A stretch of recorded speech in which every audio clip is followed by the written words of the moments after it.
والصلاة والسلام على محمد وآله الطيبين الطاهرين الذين أذهب الله عنهم الرجس وطهرهم تطهيرا.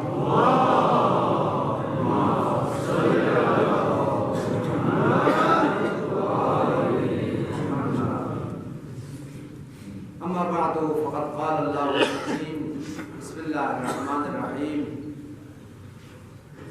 إنما أموالكم وأولادكم فتنة والله عنده أجر عظيم. حضرت بقیت اللہ العظم مجیب بشریت مصلح کائنات صاحب عصر و زمان امام زمانہ کے ظہور میں تاجیر کے لیے والے دیگر باوز بلند صلوات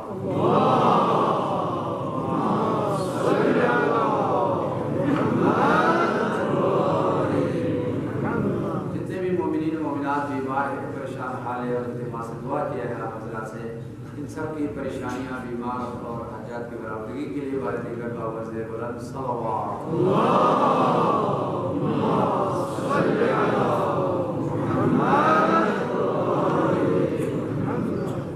اور یہ مہینہ جہاں زندہ مومنین کی مغفرت اور درجات کی بلندی کا مہینہ ہے اسی طریقے سے اموات کی بھی مغفرت کا مہینہ ہے ان کی درجات کی بھی بلندی کا مہینہ ہے اور ہمیں بہت زیادہ اپنی اموات کو اس مہینے میں یاد کرنی چاہیے. سرور کائنات نے اس مہینے میں سب سے پہلے اموات کے لیے دعا کی ہے مرحومین کے لیے دعا کی ہے. یہ جو دعا منقول ہے ہر روز کی اللہم ادخل علی القبور السرور یہ سرور کائنات سے منقول ہے. سرور کائنات رمضان مبارک میں پابندی کے ساتھ مسلسل اور بڑے گریہ و زاری کے ساتھ اس دعا کو پڑھتے تھے. اللہم ادخل علی القبور السرور اللہم اغنی کل فقیر اللہم اشفع کل جائع. یہ پوری دعا جو ہے وہ سرور کائنات کی دعا ہے. تو اس دعا میں پیغمبر نے ہر صنف کے لیے دعا کی ہے. بیماروں کے لیے دعا کیا ہے, فقیروں کے لیے دعا کیا ہے اور مقروض لوگوں کے لیے دعا کیا ہے, اسیروں کے لیے دعا کیا ہے, تمام کائنات کے مسلمین کے لیے دعا کیا ہے. سب سے پہلے جن کے لیے دعا کیا ہے وہ اہل قبور کے لیے دعا کی ہے, مرحومین کے لیے دعا کیا ہے. اللہم ادخل علی اہل القبور السرور.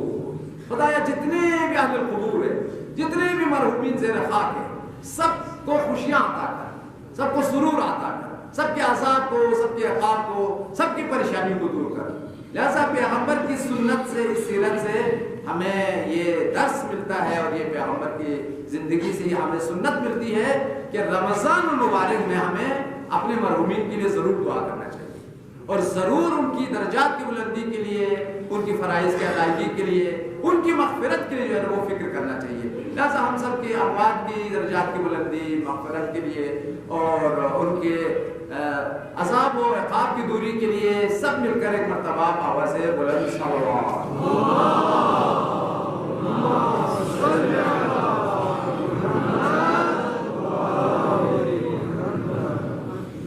پچھلے درسوں میں آپ کی خدمت میں تربیت اولاد کی اہمیت اور تربیت اولاد کی ضرورت کے حوالے سے اور حقوق اولاد کے حوالے سے مختصر عرائض آپ کی خدمت میں بیان کیا تھا. اسی سلسلے میں آیات کی روشنی میں اور معصومین کی تعلیمات کی روشنی میں آج کچھ عرائض بیان کرنا ہے. خلاصہ کلام یہ ہے انسان کی اساسی اور بنیادی ذمہ داریوں میں سے جو تمام واجبات میں سے سب سے اہم ترین واجب ہے اور اس واجب کو اگر ادا نہ کیا جائے تو دنیا میں بھی دردسر ہے, مشکلات ہے اور پریشانیوں کا سامنا ہے اور آخرت میں بھی عظیم عقاب اور عذاب کا سامنا ہے.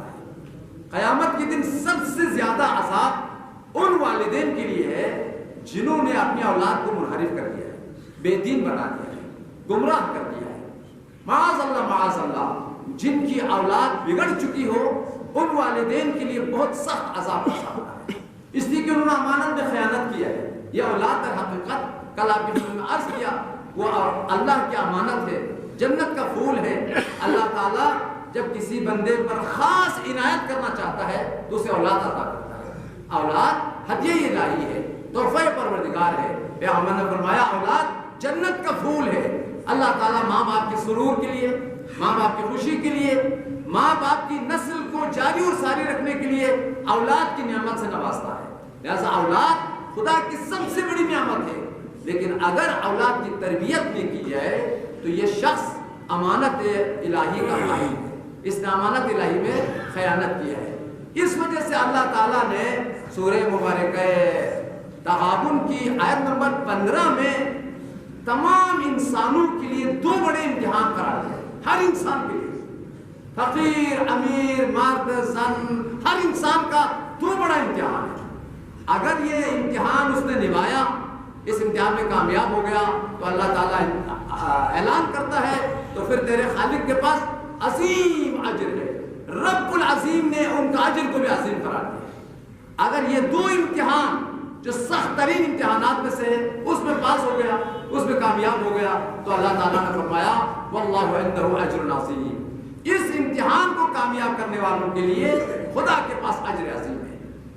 ایسا حق نہیں بتایا، فرمایا خدا نے اس کو عظیم قرار دیا، اتنا اجر ہے، خدا نے اس اجر کے لیے عظیم قرار دیا۔ کون سا ہے وہ سخت ترین امتحان؟ ایک امتحان مال کا امتحان ہے، انما اموالکم و اولادکم فتنہ، تمہارا مال بھی امتحان ہے اور تمہارا اولاد بھی امتحان ہے۔ اللہ تعالیٰ کچھ لوگوں کو مال لے کر، فقیر بنا کر، غریب بنا کے امتحان لیتا ہے۔ غریبوں کا جو امتحان ہے وہ صبر کا امتحان ہے، وہ برداشت کا امتحان ہے، وہ غربت کا امتحان ہے۔ توجہ کریں، غریبوں سے اللہ تعالیٰ فقر اور غربت کا امتحان لیتا ہے۔ یہ غریب ہوا ہے، آیا غربت میں کتنا صبر کرتا ہے، اپنی عزت کو کتنا بچاتا ہے، کتنا وہ صبر سے، برداشت سے کام لیتا ہے۔ میں نے روایات میں پڑھا ہے اگر کوئی غریب واقعاً غریب تھا، واقعاً محتاج تھا، اس نے خدا کے سامنے ہاتھ پھیلایا، خدا سے مانگا، لیکن اپنی عزت کو کسی کے پاس نہیں بیچا، کسی کے پاس نے گدائی نہیں کی، کسی کے پاس اپنے فقر اور غربت کا اظہار نہیں کیا، صرف خدا سے مانگتا رہا اور اللہ بھی اس کی مدد کرتا رہا۔ رب العزت نے قیامت کے دن اس فقیر سے معذرت خواہی کرتا ہے کہ میں نے تجھ کو کچھ نہیں دیا، تو فقیر رہا، تو لباس کا محتاج تھا، گھر کا محتاج تھا، بہت سختیوں میں تو نے زندگی گزاری ہے، لیکن کچھ لوگوں نے تمہاری مدد کی ہے۔ معاشرے میں کچھ لوگ تھے جو غریبوں کی مدد کرتے تھے، برہنہ لوگوں کو لباس پہناتے تھے، گرسنہ لوگوں کو کھانا کھلاتے تھے، بے گھر لوگوں کا گھر بناتے تھے۔ مستند معتبر روایت ہے، بہار الانوار میں علامہ مجلسی نے تحریر کیا ہے، جتنے بھی فقیر ہیں جو صبر کرتے رہے، اپنی عزت کو بچاتے رہے، اپنے آبرو کو بچاتے رہے، اپنے ایمان کو بچاتے رہے، لیکن کچھ لوگوں نے ان کو پہچانا۔ ایسی بات نہیں ہے عزیزان گرامی، نظام الہی میں کوئی فقیر بھوکا سو جائے گا، کوئی غریب بے رہنا رہ جائے گا، خود اللہ بندوبست کرے گا اس کے لباس کا، اللہ اس کے کھانے کا انتظام کرے گا۔ اللہ تعالیٰ کسی کو بھوکا نہیں رکھتا ہے، کسی کے دل میں محبت ڈال دیتا ہے، اس کے لباس کا انتظام کر دیتا ہے، اس کے کھانے کا انتظام کر لیتا ہے۔ لیکن غریب نے امتحان خدا پر صبر کیا، عزت اور آبرو کو بچایا، تو اللہ تعالیٰ کسی امیر کو بھیج دیتا ہے، جاؤ میرے اس غریب کی مدد کرو، اس کا گھر بناؤ۔ اور یہ ضروری ہے عزیزان گرامی، میں آپ کو دستہ اپیل کرتا ہوں، اگر ہمارے معاشرے میں کوئی غریب ہے، واقعاً گھر نہیں ہے، آپ سب کی ذمہ داری اس کا گھر بنانا۔ واقعاً فقیر ہے، لباس نہیں ہے، آپ سب کی ذمہ داری ہے، واجب ہے اس کو لباس پہنانا۔ واقعاً غریب ہے، اس کو کھانے کو کچھ نہیں ہے، آپ نے تشخیص دے دیا اس کے پاس کھانے کے لیے کچھ بھی نہیں، اس کے بچے بھوکے ہیں، آپ پر واجب ہے اس کو کھانے کھلانا۔ بے دین ہے وہ شخص جس کا ہمسایہ بھوکا سو جائے اور خوب کھا کے سو جائے۔ بے دین ہے وہ شخص جو اپنے بچوں کو، اپنے گھر والوں کو بہترین لباس پہنائے، لیکن اس کے ہمسایہ کو برہنا ہے، اس کے پھٹے پرانے لباس میں ہے۔ یہ آپ کا ایمان کا تقاضا نہیں ہے۔ آپ عید کے دن اپنے بچوں کے لیے تو 5 لباس خریدے، اچھا خاصا لباس خریدے، لیکن وہ غریب برہنا رہے، اس کے پاس کوئی کپڑا نہ ہو۔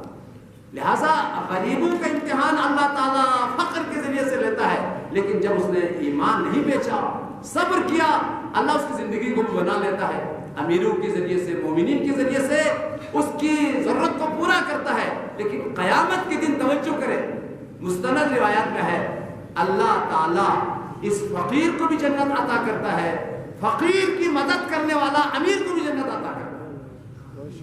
امیر کو کیسے جنت عطا کرتا ہے؟ اللہ تعالیٰ اس فقیر سے کہتا ہے دیکھو تم جاؤ، کس نے تمہارا گھر بنایا، جاؤ صحرائے محشر میں اس کا ہاتھ پکڑ کر لاؤ، میں اس کو اس کے گھر بناتا ہوں۔ کس نے تمہیں لباس پہنایا، تم جاؤ اس کا ہاتھ پکڑ کے لاؤ، آج مجھے اس میں اس کو جنت کا لباس عطا کرتا ہوں۔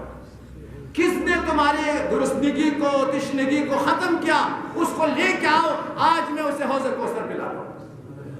مستند روایت میں آیا ہے یہ غریب جاتا ہے صحرائے معاشر میں، ڈھونڈ لیتا ہے حاجی احمد کہاں ہے جو ہمیشہ میرا خیال رکھتا تھا، حاجی محمود کدھر ہے جو میرا خیال رکھتا تھا۔ صحرائے معاشر میں جا کر جو بھی غریب نواز ہے، جو بھی یتیم نواز ہے، یتیم نوازوں کو یتیم ڈھونڈتا ہے، غریب نوازوں کو غریب ڈھونڈتا ہے صحرائے معاشر میں، اس کا ہاتھ تھام کے لاتا ہے، پروردگار یہ شخص تھا جس نے میرا گھر بنایا، یہ شخص تھا جس نے مجھے لباس پہنایا ہے، یہ شخص تھا جس نے مجھے رمضان کے افطاری کا انتظام کیا ہے، میرے راشن کا انتظام کیا ہے۔ برادران عزیز مومنین کرام، میرے پاس متن روایت لکھا ہوا ہے، چونکہ وقت نہیں ہے میں ان سب کا متن عربی پڑھوں۔ قسم بخدا رب العزت کی طرف سے آواز آتی ہے، تم نے اس بندے پہ احسان نہیں کیا ہے، تیرے خالق پہ احسان کیا ہے۔ یہ بندہ میرا تھا، یہ بندہ میرا تھا، تو نے میرے غریب بندے کا احساس تو نے کیا ہے، اس کی غربت کا احساس کیا ہے، اور میرے غریب بندے نے بھی بڑے غربت کا اچھا امتحان دیا، اس نے تیرے سامنے گدائی نہیں کی، تو نے جا کے اس کا گھر بنا دیا، تو نے اس کی غربت کا احساس کیا۔ توجہ کرے، اس غریب کی جنت سفارش کی وجہ سے میں اس کی سفارش کو رکھ لیتا ہوں، اس کی سفارش کی وجہ سے اللہ تعالیٰ میں قیامت کے دن غریب کو بھی جنت عطا کرتا ہوں، اس لیے اس نے غربت میں صبر کیا ہے، امیر کو بھی جنت عطا کرتا ہوں اس لیے کہ اس امیر نے غریب کا گھر بنا دیا، دونوں کو خدا جنت عطا کرتا ہے۔ لہذا توجہ کریں عزیزان گرامی، یہ قرآن کی آیت ہے، انما اموالکم فتنہ، تمہارا مال امتحان ہے۔ یہ مال کا امتحان غریب کو نہیں دے کر اس کا امتحان لیتا ہے، لیکن امیر کو مال دے کر امتحان لیتا ہے۔ جتنے بھی امیر ہیں، جتنے بھی مالدار ہیں، خدا کی قسم ان کا امتحان بہت سخت ہے۔ خدا اس کو کروڑ پتی بنا کے دیکھتا ہے، یہ کتنا خمس نکالتا ہے، کتنا زکات دیتا ہے، کتنا دین پہ خرچ کرتا ہے، کتنا جو ہے راہ الہی میں خرچ کرتا ہے۔ لہٰذا امیروں کا امتحان غریبوں سے سخت ہے، غریب کا صرف صبر کا امتحان ہے، لیکن امیر کو تو گاڑی دے کے امتحان لیا ہے، گھر دے کے امتحان لیا ہے، ثروت کی فراوانی دے کر اللہ امتحان لیتا ہے کہ کتنا اپنے مال و دولت کا حق ادا کرتا ہے۔ لہذا قرآن کی صریح آیت ہے، انما اموالکم فتنہ، تمہارا مال امتحان ہے۔ اور دوسرا سخت امتحان کیا ہے؟ انما اموالکم و اولادکم فتنہ، تمہاری اولاد بھی بڑا امتحان ہے۔ توجہ کریں عزیزان گرامی، جن لوگوں کی اولاد نہیں ہے، اللہ نے ان کو اولاد نہیں دے کر امتحان لیا ہے، وہ کتنا صبر کرتا ہے۔ اولاد کا نہ ہونا بھی بڑا امتحان ہے، اور یہ امتحان بھی بڑا سخت ہے، اس میں صبر کرنا، اس میں خوشحال رہنا بہت مشکل ہے، بہت ٹینشن ہوتا ہے، بہت زیادہ پریشانی ہوتی ہے۔ جو لوگ صاحبان اولاد نہیں ہے زندگی بھر پریشان ہے اولاد کے لیے، لیکن وہ اگر خدا کے امتحان میں صبر کرے اللہ ان کو عظیم اجر عطا کرتا ہے۔ اور جن لوگوں کو اولاد عطا کی ہے، یہ نعمت ملی ہے، اللہ تعالیٰ اب امتحان لیتا ہے اس امانت کی، اس نے کتنی پاسداری کی، اس نے کتنی تربیت کی، اولاد کی کس طریقے سے اس نے اس امانت الہی کی پاسداری کی۔ لہٰذا جو اولاد کی تربیت کرے اور صحیح معنوں میں امانت الہی کی پاسداری کرے، ان کے لیے قیامت کے دن بڑا عظیم اجر ہے۔ میں بہت مختصر کرنا چاہتا ہوں، اولاد کے حوالے سے 5 حقوق نہایت عظیم ہیں۔ یہ 5 حقوق کو لازماً ادا کرنا ہے۔ اگر آپ نے ان 5 حقوق کو ادا کیا، اللہ تعالیٰ آپ کو عظیم مقام عطا کرے گا۔ اب انشاءاللہ میں روایت کی روشنی میں وہ مقام آپ کو بیان کرتا ہوں۔ سب سے عظیم درجہ، سب سے عظیم مقام اور مرتبہ ان والدین کے لیے ہے جنہوں نے اپنے اولاد کی صحیح تربیت کی ہے، اولاد صالح بنا دیا ہے۔ ان کا رتبہ قیامت کے دن سب سے عظیم ہے۔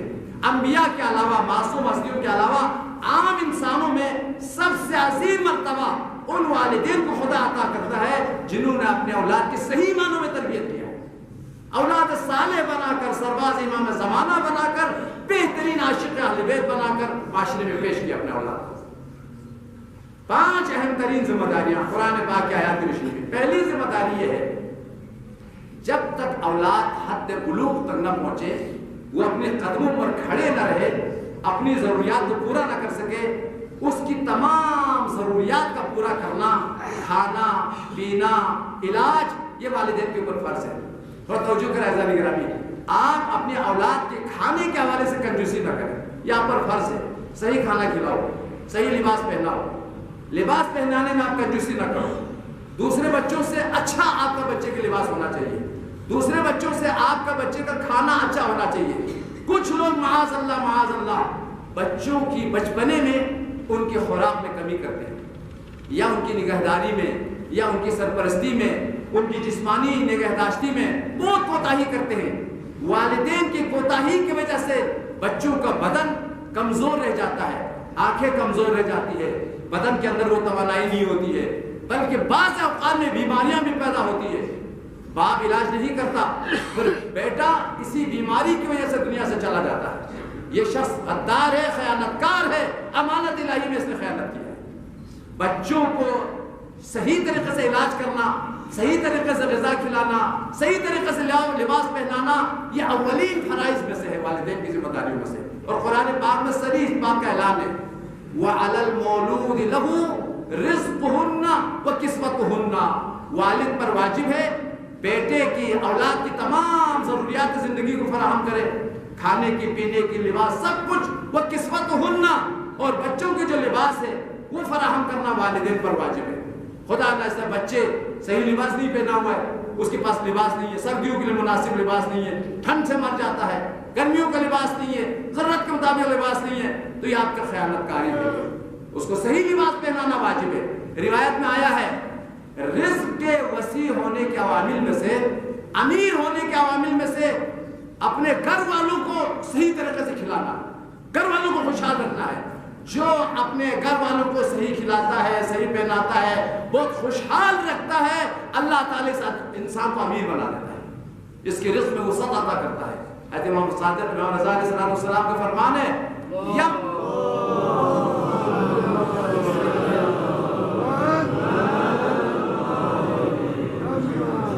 مولا کا فرمان ہے، جو بھی انسان اپنی توانائی کے مطابق اپنے اہل و عیال کو صحیح کھانا کھلا سکتا ہے، صحیح لباس دے سکتا ہے، اس میں کنجوسی نہ کرے۔ اور جو شخص اپنے بچوں کو اچھا لباس پہنائے، اچھا غذا کھلائے، امام نے فرمایا اللہ تعالیٰ اس کو رزق فراوان عطا کرتا ہے، کہ تم نے کنجوسی نہیں کیا، میرے رزق سے تم نے بچوں کو بہت خوشحال رکھا، ان کو آسودہ رکھا۔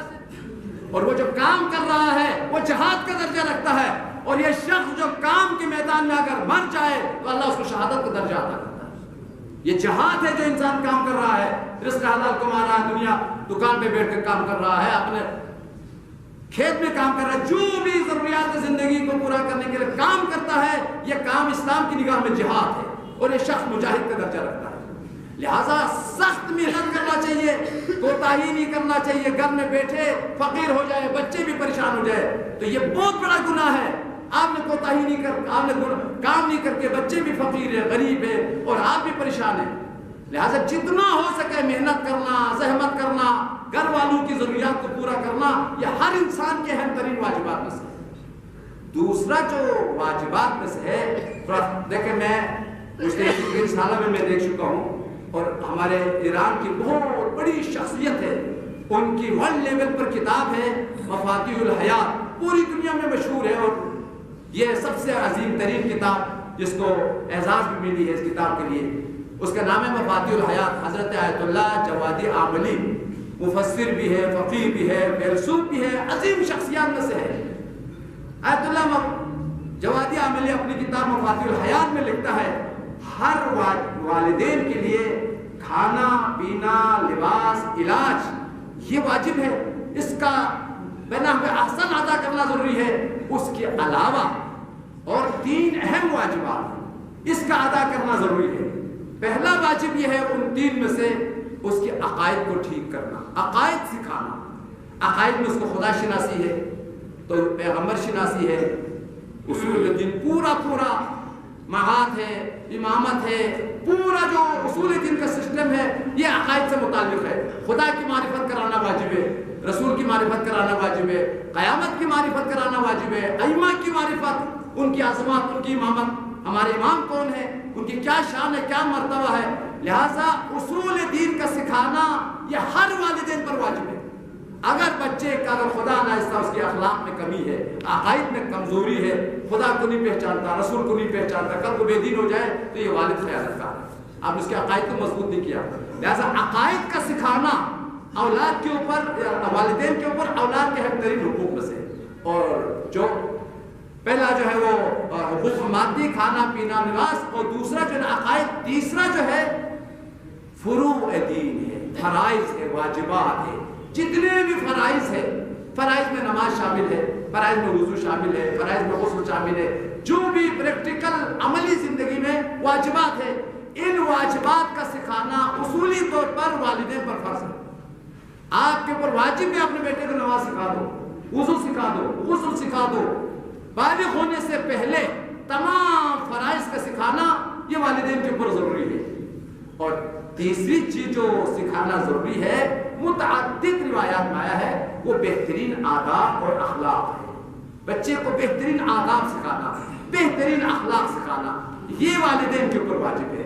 چنانچہ اسی سلسلے میں روایت میں آیا ہے، سرور کائنات کا فرمان ہے، وہ والد جس نے اپنے بچے کی جسمانی طور پر بہترین اس کی پرورش کی ہے، جسم میں کوئی کمزوری نہیں ہے، صحت مند بچہ ہے، لباس کے حوالے سے، خوراک کے حوالے سے بہترین صحت مند بچہ ہے، اور پھر عقائد بھی سکھایا ہے، اخلاق بھی سکھایا ہے، احکام بھی سکھایا ہے، پیغمبر نے فرمایا قیامت کے دن ان والدین کو جس نے بچے کی صحیح تربیت کیا ہے، قیامت کے دن پکارا جائے گا، عرش الہی سے ندا دی جائے گی، اور ان والدین کو صحرائے محشر میں ایک عظیم مقام پر فائز کیا جائے گا۔ اس عظیم مقام پر فائز کرنے کے بعد رب العزت کی طرف سے آواز آئے گی، ان کی سر پر تاج کرامت رکھو، بزرگی کا تاج ان والدین کی سر پر رکھو، اور ان کے بدن پر لباس فاخرہ، جنت سے بہترین لباس لا کر ان کی تن پر پہنا دو، ان کو لباس فاخرہ پہنا دو۔ اس کے بعد خلد بری میں عظیم ترین ایک مقام ہے، اس مقام پہ لے جا کر ان کو فائز کرو، ان کو مقام پر ان کو جگہ دو، اور کہہ دو یہ تمہاری ابدی اور ہمیشہ کی جگہ ہے۔ جب ان والدین کو اس عظیم مقام پر فائز کیا جاتا ہے، جنت کا لباس پہنایا جاتا ہے، سر پر تاج فاخرہ پہنائی جاتی ہے، تو یہ والدین خود بھی تعجب کرتے ہیں، پورا اہل معاشر یہ بھی تعجب کرتے ہیں، خدائے پروردگار انہوں نے کیا کیا ہے جو اس قدر ان کو تعظیم دیا گیا ہے، احترام دیا گیا ہے، لباس فاخرہ پہنایا ہے، تاج کرامت رکھی گئی ہے، اور بلند ترین مقام کو عطا کیا گیا ہے۔ یہ خود تعجب کے ساتھ یہ جملے کہتے ہیں، یہ پیغمبر کا فرمان ہے، فَيَتَعَجَّبَانَ وَيَقُولَانَ رَبَّنَا أَنَّا لَنَا هَذَا وَلَمْ عَمَلْهَا، خدایا یہ عظیم مقام کیوں ملا؟ اتنا عمل تو ہم نے کیا ہی نہیں ہے، وَلَمْ عَمَلْهَا، ہماری تو اتنی عبادت نہیں ہے، اتنا بندگی نہیں ہے، کس بنیاد پر یہ مقام ہمیں عطا کیا گیا ہے، یہ لباس فاخرہ عطا کی گئی ہے، یہ تاج کرامت پہنائی گئی ہے؟ رب العزت کی طرف سے آواز آتی ہے، هَذَا بِتَعْلِيمِكُمَا وَلَدَكُمَا الْقُرْآنَ وَتَفْسِيرِكُمَا وَلَدَكُمَا بِدِينِ الْإِسْلَامِ وَرِيَاضَتِكُمَا وَلَدَكُمَا حُبَّ مُحَمَّدٍ وَحُبَّ عَلِيٍّ بْنِ أَبِي طَالِبٍ۔ درود پڑھ دیجیے گا۔ اللہم صلی علی محمد۔ رب العزت کی طرف سے آواز آتی ہے، یہ جو مقام تجھے عطا کیا گیا ہے، یہ جو لباس پہنائی گئی ہے، یہ جو کرامت کی تاج تمہیں دی گئی ہے، تین چیزوں کا صلہ ہے، تین چیزوں کا صلہ ہے۔ پہلا صلہ یہ ہے، تو نے اپنے بچے کو قرآن پاک کی تعلیم سے آگاہ کیا، تیرے بچے کو قرآن سکھایا، وہ ہمیشہ قرآن پڑھتا رہا، قرآن پر عمل کرتا رہا، اور قرآن کا احترام کرتا رہا، تو نے بچے کو قرآن سے آگاہ کیا، اس صلے میں تجھے یہ مقام عطا کیا ہے۔ اور دوسری چیز، وَتَفْسِيرِكُمَا بِدِينِ الْإِسْلَامِ، تو نے اپنے بچے کو دین اسلام سے آگاہ کیا ہے، اسلامی جو تربیت ہے اس تربیت سے اپنے بچے کو آگاہ کیا، جتنے بھی دینی واجبات تھے، فرائض تھے، عقائد تھے، وہ سب کچھ تم نے ان کو سکھایا ہے۔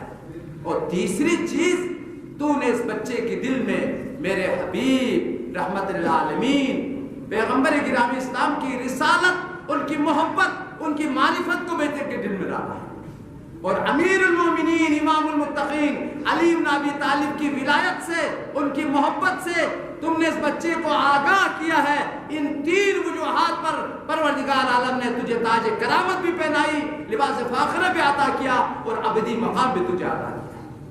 لہذا جو والدین بچوں کی صحیح تربیت کرے، قیامت کے دن ان کا عظیم مقام ہے اور عظیم مرتبہ ہے۔ بس آپ کی زحمت تمام سرور کائنات نے فرمایا اپنی اولاد کو 3 چیزیں ضرور سکھایا کرو. ادبوا اولادکم علی 3 خصال، حب نبیکم وحب اہل بیت نبیکم وقراءۃ القرآن. ایک پیغمبر سے آگاہ کرو، پیغمبر کی شریعت سے آگاہ کرو بچوں کو، اور دوسری چیز اہل بیت سے آگاہ کرو، اہل بیت کی تعلیمات سے آگاہ کرو. بچوں کے دل میں اہل بیت کی محبت کا ڈالنا، معرفت کا ڈالنا، ان کی امامت کی معرفت کرانا یہ تم پر لازم ہے. اور آخری چیز فرمایا بچوں کو قرآن سکھاؤ. عزیزان گرامی، بچوں کو قرآن سکھانا بھی متعدد روایات میں آیا ہے، یہ والدین کی اساسی اور بنیادی ذمہ داریوں میں سے ہے. اور جو بچوں کو قرآن سکھائے، چونکہ وقت بھی آ چکا ہے اور ہے اس روایت کو بیان نہ کروں، میں نے اس روایت کو 1000 بار مطالعہ کیا. جتنا بھی میں نے اس روایت کا مطالعہ کیا، میری عشق میں، محبت میں اس روایت کے ذریعے سے جو میری معرفت میں اضافہ ہوا. توجہ کر عزیزان گرامی، میں نے آپ کو حوالہ دیا، حضرت آیت اللہ جوادی نے مفاتیح الحیات میں لکھا ہے، علامہ تبرسی نے کتاب مکارم الاخلاق میں لکھا ہے، حضرت شیخ صدوق کی مشہور کتاب خصال صدوق اس میں لکھا ہے جو شخص اپنے بچوں کو قرآن سکھائے اللہ تعالیٰ اسے 10,000 حج کا ثواب عطا کرتا ہے، 10,000 عمرے کا ثواب عطا کرتا ہے، 10,000 جہاد کا ثواب عطا کرتا ہے، 10,000 مسکینوں کو کھانا کھلانے کا اور 10,000 مسکینوں کو لباس پہنانے کا ثواب عطا کرتا ہے. اور روز قیامت قرآن مجسم شکل میں آ کر ان والدین کا ہاتھ تھامتا ہے جنہوں نے اپنے بچوں کو قرآن سکھایا ہے. تو نے اپنے بچے کے سینے کو میری آیات سے منور کیا، آج خدا نے تمہاری شفاعت کے لیے مجھے مجسم کیا ہے. اس کا ہاتھ تھام کر خلد بری میں لے جاتا ہے، خدا سے سفارش کرتا ہے، خدا یہ وہ شخص ہے جو خود بھی قرآن پہ عمل کرتا تھا، اپنے بچوں کو بھی قرآن سکھایا ہے، اس کو بہترین مقام عطا کر قرآن کی شفاعت کو خدا قبول کرتا ہے، خلد بری میں عظیم ترین درجہ خدا ہے. لہذا قرآن کا سکھانا بہت ضروری ہے اور عظیم اجر و ثواب کا باعث ہے. لیکن متاسفانہ عزیزو، بہت افسوس کی بات ہے، ہمارے پرانے جو اسلاف تھے نا، جو پچھلے ہمارے آبا اور اجداد گزرے ہیں، ان کی دلوں میں بچوں کو قرآن سکھانے کا بڑا شوق تھا. انہی روایات کی وجہ سے وہ پہلا کام بچے کا ہاتھ تھام کے لے جاتے تھے اخون کے پاس، شیخ کے پاس، بچے کو قرآن سکھاتے تھے، وہ واجبات سکھاتے تھے. لیکن ابھی ہمارا کام، جیسے ہی بچہ بالغ ہو گیا، بڑا سا ایک بستہ اس کو پہنا دیا، اس پہ 5-10 کتابیں بھی ڈال دیا، فوراً جو ہے نا اس کو میڈیم میں جناب داخل کر دیا. پہلا کام یہی ہے. بس اس بیچارے کو قرآن کا تصور بھی نہیں ہے، وہ اپنا اتنا اس کا پڑھائی کا بوجھ ہے وہی کر نہیں پاتا. پھر تھوڑا سا آگے پر جا کر جو ہے کالج میں ڈال دیا، پھر اس کے بعد یونیورسٹی میں ڈال دیا. نہ قرآن کا خبر ہے نہ واجبات کا خبر ہے. یہ دنیا کا بھی جدید سسٹم ہے، جس کے پاس بھی پیسہ ہے نا فوراً بس بچے کو اچھا اسکول میں ڈال دیا. بس ابھی نہ قرآن کا تصور، نہ واجبات کا تصور، نہ فرائض کا تصور. یہ عزیزان گرامی زمانے کی انحرافات میں سے، زمانے کی گمراہیوں میں سے. ٹھیک ہے آپ بچے کو دنیاوی تعلیم ضرور دو، لیکن اس کے سینے کو قرآن کی نور سے خالی نہ رکھو، ضرور اس کو قرآن کی تعلیم سے آگاہ کرنا ہے. بارگاہ الہی میں دعا ہے، خدا پروردگار بحق محمد و آل محمد ہمیں اپنے اولاد کی صحیح تربیت کرنے کی توفیق عطا فرما. خدایا تیری امانت میں صحیح طرح سے پاسداری کر کے ان کی دلوں کو آل محمد کی تعلیمات سے، ان کی نبوت سے، رسالت سے، امامت سے منور کرنے کی توفیق عطا فرما. خدایا زمانے کی گمراہیوں سے، زمانے کی شر سے، زمانے کی انحرافات سے ہم سب کی نسلوں کو، ہماری جوانوں کو، ہماری اولادوں کو محفوظ فرما. امام زمانہ کے ظہور میں تعجیل فرما. تمام مرحوم مومنات کی مغفرت عطا فرما، ان کی درجات کو بلند فرما. جو بھی بیمار ہے جنہوں نے التماس سے دعا کیا ہے، سب کی پریشانی، بیماری، مشکلات کو دور فرما. رحم اللہ من قرأ الفاتحہ.